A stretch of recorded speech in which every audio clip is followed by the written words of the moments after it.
Tout le monde adore Jennifer Aniston depuis qu'elle est apparue pour la première fois sur le petit écran, captivant le public dans le rôle de l'emblématique Rachel Green dans l'immensément populaire série télévisée Friends. Son charme contagieux, son sens de l'humour sans faille et sa personnalité sympathique ont fait d'elle un nom connu de tous et lui ont valu une place durable dans l'histoire de la culture pop. Tout au long de la série, l'interprétation de Rachel par Jennifer est devenue synonyme de style, d'humour et de la quintessence de l'attrait de la petite fille du coin. Les fans sont tombés amoureux de son personnage et, à ce jour, Rachel Green reste l'un des personnages de sitcom les plus appréciés de tous les temps. Cependant, derrière les paillettes et le glamour d'Hollywood et l'attitude joyeuse qu'elle affichait à l'écran, Jennifer Aniston menait une lutte tragique et profondément personnelle qui est restée cachée aux yeux du public pendant de nombreuses années. Peu de gens savent que sous son sourire radieux se cachent les vestiges douloureux d'un passé turbulent, marqué par des relations familiales tendues et des cicatrices émotionnelles non résolues. L'un des chapitres les plus significatifs et les plus déchirants de sa vie tourne autour de sa relation avec sa mère, Nancy Dow. Contrairement aux liens étroits et nourriciers souvent décrits entre mères et filles, la relation de Jennifer avec Nancy était marquée par la critique et le rabaissement constant. Tout au long de son enfance, Jennifer a enduré les mots durs et les commentaires blessants de sa mère qui, au lieu de l'encourager et de la soutenir, l'humiliait et la critiquait souvent. Ce traitement désobligeant a laissé des traces durables, affectant profondément l'estime de soi et le sentiment de valeur de Jennifer. Les cicatrices émotionnelles ont été si profondes qu'en grandissant, Jennifer a pris la décision difficile de couper complètement les ponts avec sa mère, l'effaçant de sa vie pendant une période stupéfiante de 15 ans. Ce long éloignement était à la fois un moyen de se préserver et un témoignage de la profondeur de la blessure qu'elle avait endurée. Reconstruire sa vie sans la présence de sa mère n'a pas été un choix facile. Mais pour Jennifer, c'était une étape nécessaire vers la guérison et la reconquête de son identité. Au-delà de la douleur non résolue de son enfance, la vie adulte de Jennifer Aniston est devenue tout aussi complexe et scrutée. Le public ne peut s'empêcher de spéculer sur ses relations très médiatisées, en particulier sur son mariage avec Brad Pitt. Les fans et les médias ont débattu pour savoir si Brad était vraiment le méchant que certains décrivaient, et ils ont disséqué chaque détail de leur relation apparemment parfaite, mais finalement vouée à l'échec. Les questions n'ont jamais cessé. Pourquoi leur mariage de conte de fées s'est-il effondré? Y avait-il quelque chose de plus profond en jeu que le monde ne connaissait pas? And outer, Jennifer a été confrontée à une autre question profondément personnelle et émotionnellement éprouvante qui l'a hantée pendant des années. Pourquoi ne pouvait-elle pas devenir mère? Dans une société qui assimile souvent la féminité à la maternité, Jennifer s'est trouvée constamment bombardée de questions et de rumeurs sur sa décision de ne pas avoir d'enfant. Les médias spéculaient sans fin, la dépeignant injustement comme une femme obsédée par sa carrière qui avait choisi la célébrité plutôt que la famille, sans connaître l'histoire complète de ses luttes et de ses choix personnels. Pendant des années, Jennifer Aniston a choisi le silence, préférant ne pas répondre aux rumeurs qui couraient et aux jugements d'inconnus qui connaissaient mal sa réalité. Mais aujourd'hui, à l'âge de 55 ans, elle a enfin décidé de s'ouvrir sur les vérités qu'elle a gardées secrètes pendant si longtemps. Après des décennies passées sous les feux de la rampe d'Hollywood, à faire face à des récits erronés et à subir des examens injustifiés, Jennifer a choisi de se réapproprier son histoire en offrant un récit franc et vulnérable des moments les plus difficiles de sa vie.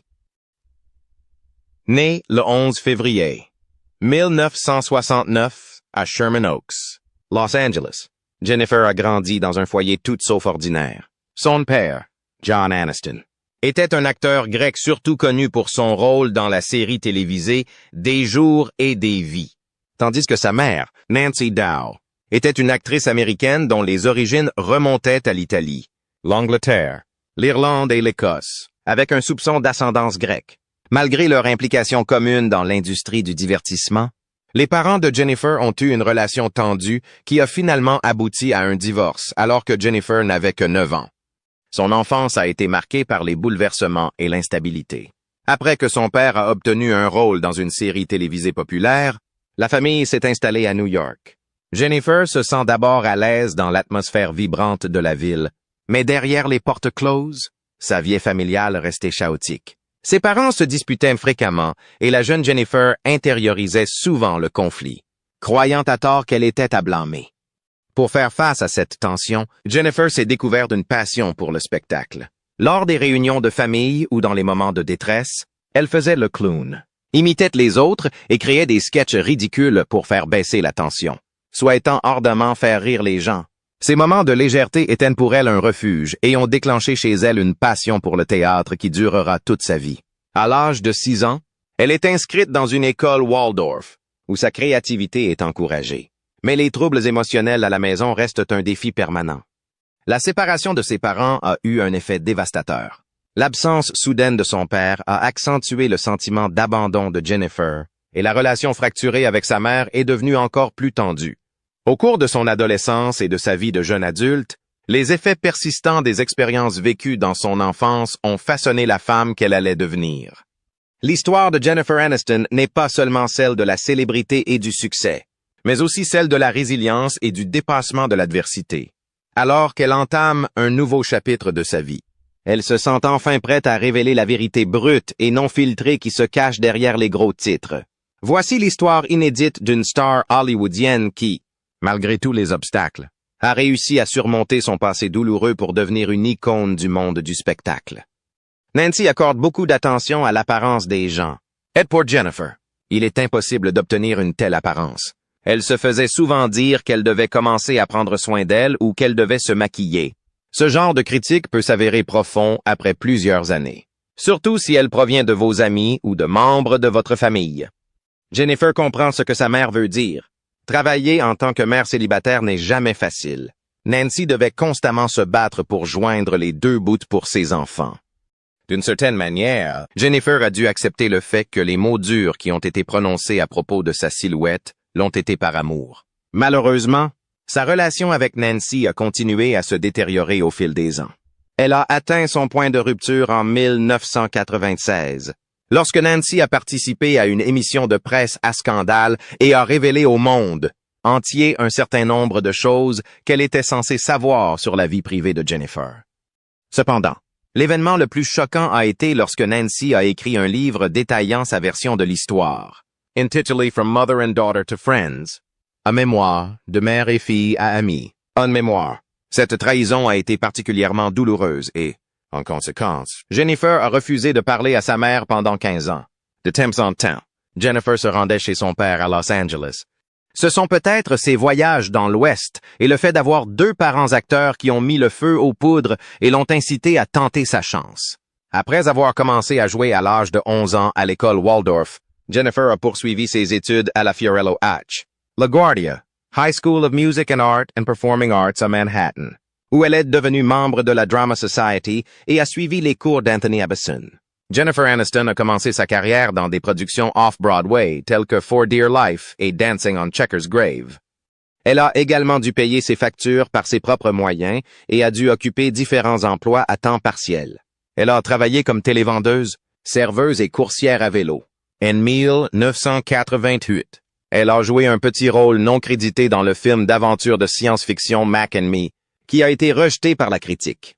L'année suivante, elle est apparue dans le Howard Stern Show en tant que modèle Nutri-System avant de décider de s'installer à Los Angeles. Son premier rôle régulier à la télévision est apparu en 1990 dans Malloy, et elle a également participé à l'adaptation télévisée de Ferris Bueller, basée sur le film de 1986 intitulé Ferris Bueller's Day Off. Cependant, l'intérêt du grand public pour ces 2 séries n'était pas très élevé, et elles ont toutes 2 été rapidement retirées de l'antenne. Jennifer a également joué dans le téléfilm Camp Cucamonga, où elle incarne une adolescente qui part en colonie de vacances en 1990, et Leprechaun, où elle interprète une fille gâtée suivie par un lutin en 1993. Entertainment Weekly a dressé une liste des pires films en 2014 et a classé Leprechaun comme le pire film de Jennifer Aniston. Et Jennifer elle-même a admis qu'elle avait honte de sa performance dans le film. Elle a également joué dans 2 autres séries comiques télévisées qui n'ont pas été diffusées. Après l'échec de 4 émissions de télévision, Jennifer est devenue dépressive. Un jour, Elle rencontre Warren Littlefield dans une station-service de Los Angeles et pleure auprès de lui. En tant que directeur de NBC Entertainment, il l'encourage à continuer à jouer et, quelques mois plus tard, l'aide à décrocher un rôle dans Friends, une sitcom qui doit être diffusée sur NBC en 1994-1995. À l'origine, Jennifer avait auditionné pour le rôle de Monica Geller, mais les producteurs ont estimé qu'elle convenait mieux au personnage de Rachel Green. Courtney Cox, qui avait auditionné pour le rôle de Rachel, a été choisie pour incarner Monica. Cependant, cela n'a pas causé de malentendus entre Jennifer et Courtney. En fait, elles sont restées très amies depuis.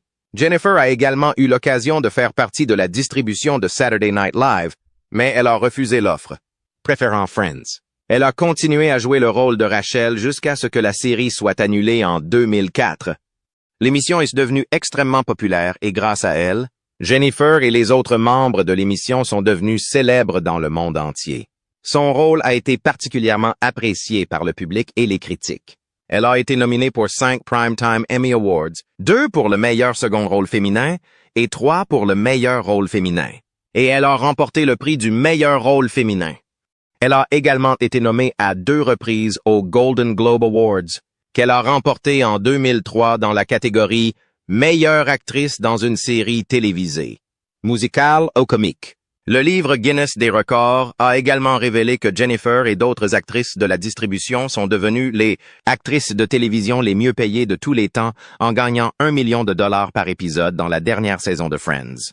Son personnage avait une alchimie populaire à l'écran avec Ross Geller, joué par David Schwimmer, et les deux ont été élus à plusieurs reprises comme le couple de télévision préféré dans les sondages et les magazines. Jennifer a également joué dans la comédie dramatique indépendante The Good Girl, sortie en 2002, qui a été bien accueillie lors d'une exploitation limitée en salle et a rapporté plus de 14 millions de dollars en Amérique du Nord. Son plus grand succès commercial dans l'industrie cinématographique peut être considéré comme le film comique Bruce Almighty, sorti en 2003. Globalement, le film a rapporté 484 millions de dollars au box-office et s'est classé au 5e rang des films ayant rapporté le plus d'argent au cours de l'année.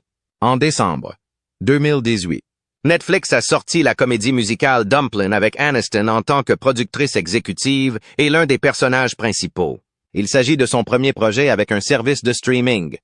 Elle fait son retour à la télévision le 1er novembre 2019 en tant que productrice et actrice principale de la série dramatique d'Apple TV+, The Morning Show, aux côtés de Reese Witherspoon. Il s'agit de son premier grand rôle à la télévision depuis la fin de Friends en 2004. Lors de la première saison, Jennifer a reçu le Screen Actors Guild Award pour la meilleure performance d'une actrice dans une série dramatique. Elle a également été nommée aux Primetime Emmy Awards dans la catégorie Meilleure actrice principale dans une série dramatique, ainsi qu'aux Golden Globe Awards dans les catégories Meilleure actrice dans une série télévisée dramatique et Meilleure productrice dans une série télévisée dramatique. Jennifer a retrouvé ses amis et ses coéquipiers pour une émission spéciale de HBO Max intitulée Friends The Reunion qui s'est tenue en mai 2021 et qui lui a valu une nomination au Primetime Emmy Award pour la meilleure émission spéciale de variété préenregistrée dans la catégorie production. La vie personnelle de Jennifer évolue presque aussi rapidement que sa carrière.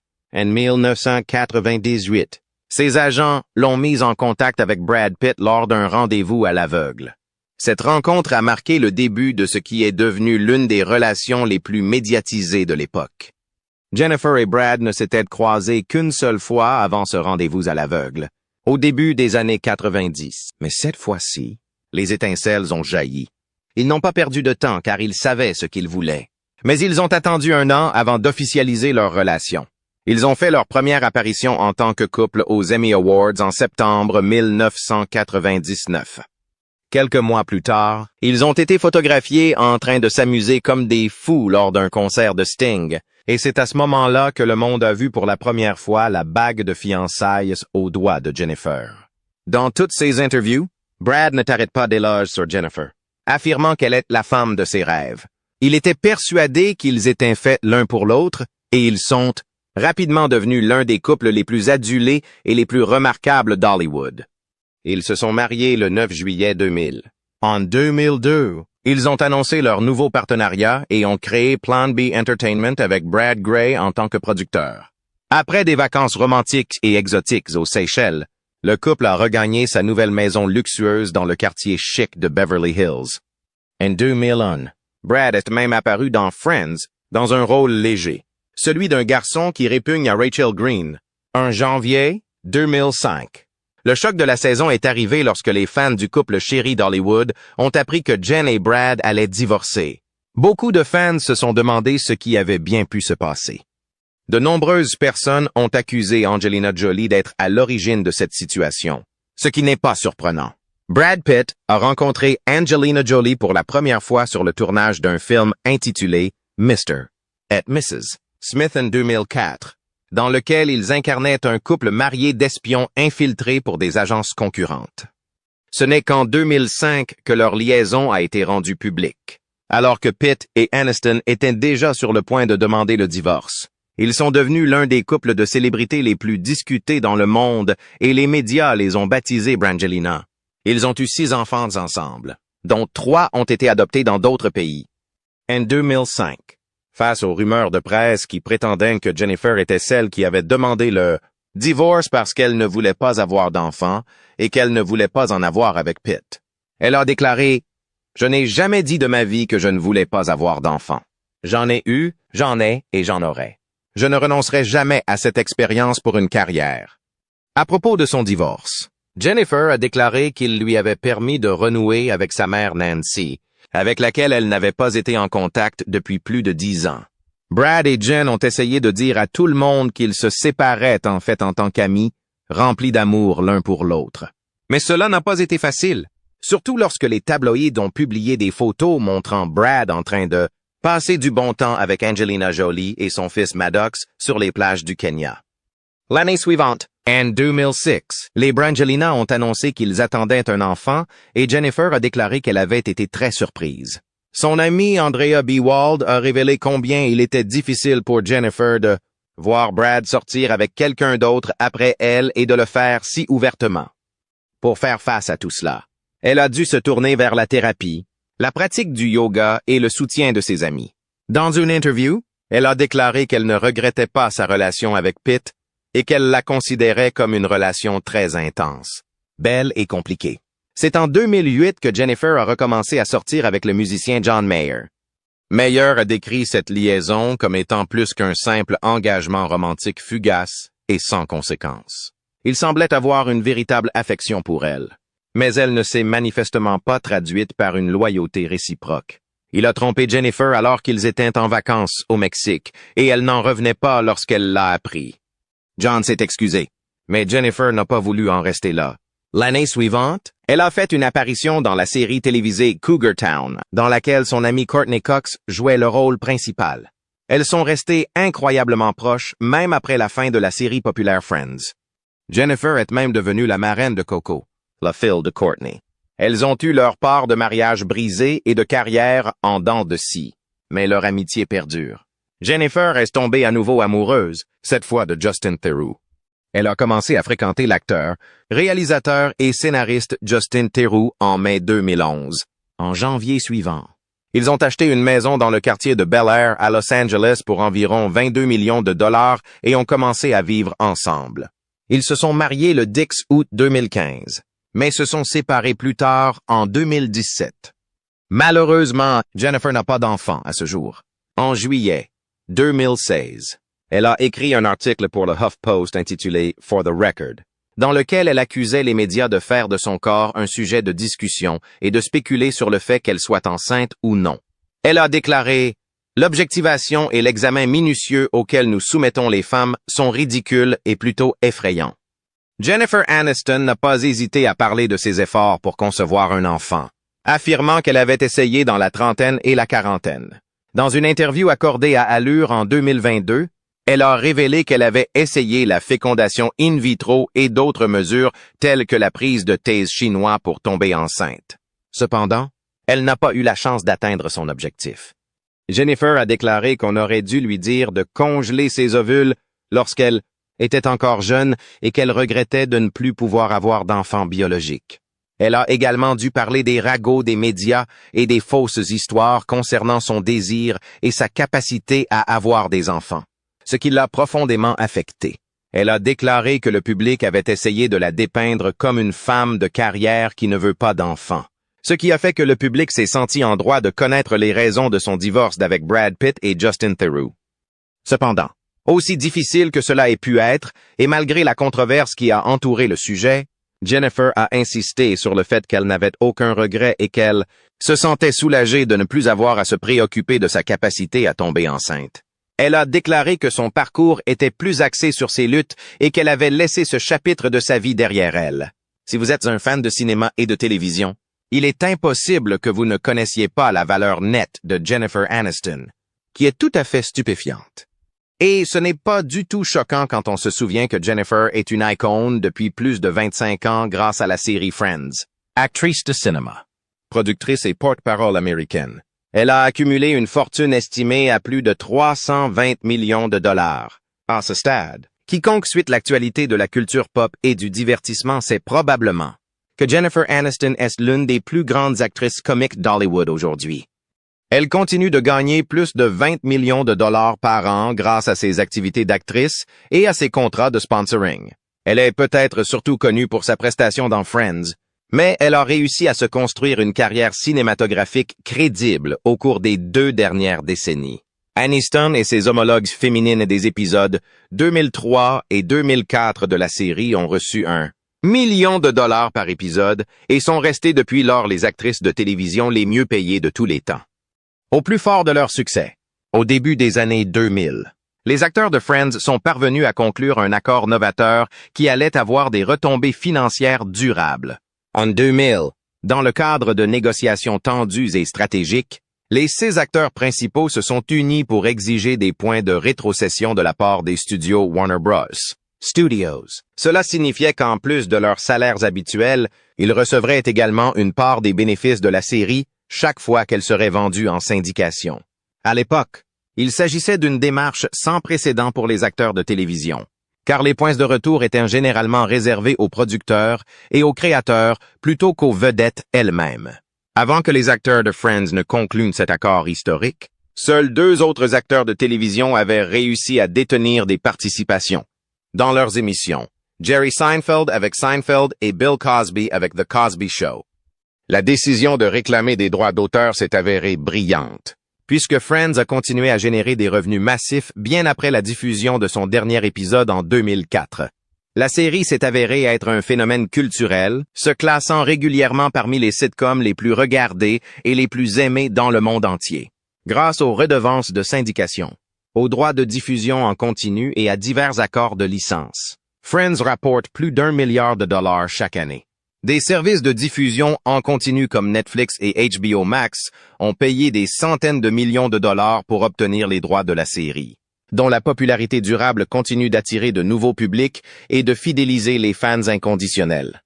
Grâce à ces contrats lucratifs, on estime que chacun des 6 acteurs principaux, Jennifer Aniston, Courtney Cox, Lisa Kudrow, Matt LeBlanc, Matthew Perry et David Schwimmer, touchent entre 10 et 20 millions de dollars par an, rien qu'avec les droits d'auteur. Les stars de Friends font donc partie des acteurs les mieux payés de l'histoire de la télévision, même 20 ans après la fin de la série. Jennifer Aniston, en particulier, a profité du succès de la sitcom pour mener une carrière florissante au cinéma et à la télévision, ainsi qu'une série de contrats de sponsoring très lucratifs.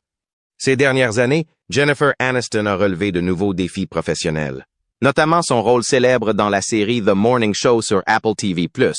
Aux côtés de sa co-vedette Reese Witherspoon, Jennifer a négocié un salaire mirobolant de 1,25 million de dollars par épisode, consolidant ainsi sa position d'actrice la plus prospère de sa génération. Outre ses projets d'actrice, Jennifer a également accumulé une fortune considérable en travaillant comme ambassadrice de marque pour des sociétés mondialement reconnues telles que L'Oréal, Smartwater, Emirates, I Love et Aveeno. Ces contrats d'endossement lui rapporteraient à eux seuls environ 10 millions de dollars par an, ce qui témoigne de son attrait et de sa capacité à s'imposer sur le marché. Malgré son immense succès, Jennifer Aniston garde les pieds sur terre et reste réfléchie lorsqu'elle évoque sa vie privée. Récemment, à l'âge de 55 ans, elle a fait les gros titres en discutant franchement de son point de vue sur les relations et le mariage. Dans une interview sincère, Jennifer a confié que, bien qu'elle reste ouverte à l'amour et à la compagnie, elle n'a pas l'intention de se marier une troisième fois. Son point de vue sur le mariage a évolué au fil des ans, façonné non seulement par ses propres expériences, mais aussi par la dynamique complexe et parfois douloureuse de la relation de ses parents. Tout au long de sa vie, Jennifer a vécu plusieurs histoires d'amour très médiatisées, notamment avec les acteurs Brad Pitt et Justin Theroux, ainsi qu'avec Tate Donovan, Vince Vaughn et John Mayer. Malgré l'intérêt constant du public pour sa vie amoureuse, Jennifer a choisi de se concentrer sur son développement personnel plutôt que de s'attarder sur ses chagrins d'amour passés. Lorsqu'on lui a demandé, dans une interview accordée à Allure, si elle pouvait envisager de se remarier, elle a répondu de manière réfléchie, « Ne jamais dire jamais, mais je n'ai pas d'intérêt. » Sa déclaration reflète une compréhension nuancée de ses propres désirs, reconnaissant que si la compagnie est importante, l'institution formelle du mariage n'a plus le même attrait. Madame Aniston a également évoqué ouvertement les difficultés liées au fait d'être célibataire, admettant que l'indépendance à laquelle elle tient peut parfois lui sembler insurmontable. Malgré sa carrière bien remplie et ses solides amitiés, il y a des moments où elle a envie de s'appuyer sur quelqu'un, de partager le confort simple du retour à la maison après une journée difficile. Elle a révélé « Ce serait merveilleux de rentrer à la maison et de tomber dans les bras de quelqu'un en lui disant « La journée a été dure ». Ces réflexions honnêtes trouvent un écho chez de nombreuses personnes qui ont connu les hauts et les bas des relations, soulignant le désir universel de l'être humain d'être en contact et de recevoir du soutien. Sa volonté de parler ouvertement de ses luttes amoureuses et de son bonheur d'être célibataire offre une perspective rafraîchissante dans un secteur qui glorifie souvent l'idée d'un partenariat perpétuel. Jennifer a également reconnu que le mariage tumultueux de ses parents a joué un rôle important dans sa propre approche des relations.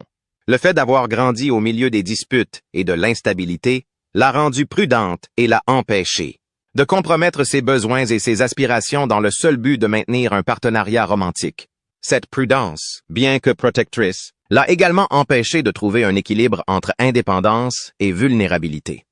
Alors qu'elle continue de naviguer dans sa vie personnelle et professionnelle, Jennifer Aniston reste un symbole de résilience et d'authenticité.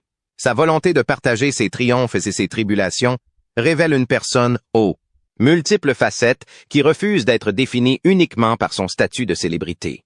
Au contraire, elle embrasse les complexités de son parcours, discutant ouvertement des luttes qui ont fait d'elle la personne qu'elle est aujourd'hui. Ce faisant, Jennifer Aniston approfondit non seulement son lien avec ses fans, mais rappelle également que même les personnalités les plus célèbres sont confrontées à des défis concrets sur la voie de l'acceptation de soi et de l'épanouissement.